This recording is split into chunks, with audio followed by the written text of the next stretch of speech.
সুনীল গঙ্গোপাধ্যায়। কেউ কথা রাখেনি।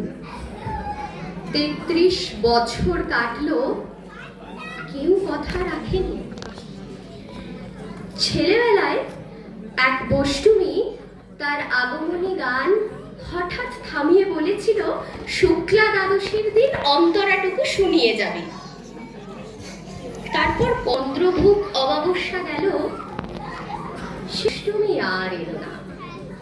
২৫ বছর প্রতীক্ষায় আছে। মামা বাড়ির মাঝি নাদের আলী বলেছিল, বড় হও দাদা ঠাকুর, তোমায় ৩ প্রহরের বিল দেখাতে নিয়ে যাব। সেখানে সাপ আর ভ্রমর খেলা করে পদ্ম ফুলের মাথায়। নাদের আলী, আমি আর কত বড় হব? আমার মাথা এ ঘরের ছাদ ফুঁড়ে আকাশ স্পর্শ করলে তুমি আমায় ৩ প্রহরের বিল দেখাবে? একটাও রয়্যাল গুলি কিনতে পারেনি কখনো। লাঠি লজেন্স দেখিয়ে দেখিয়ে খেয়েছে লস্কর বাড়ির ছেলেরা।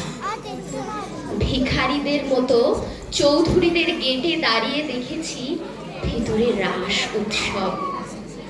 অবিরল রঙের ধারার মধ্যে সুবর্ণ কঙ্কন পরা ফর্সা রমণীরা কত রকম আমোদে হেসেছে। আমাদের দিকে তারা ফিরেও চায়।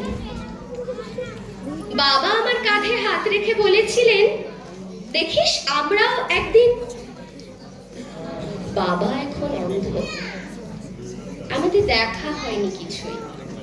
সেই লাঠি লজেন্স, রয়্যাল গুলি, রাস উৎসব আমাদের কেউ ফিরিয়ে দেবে না।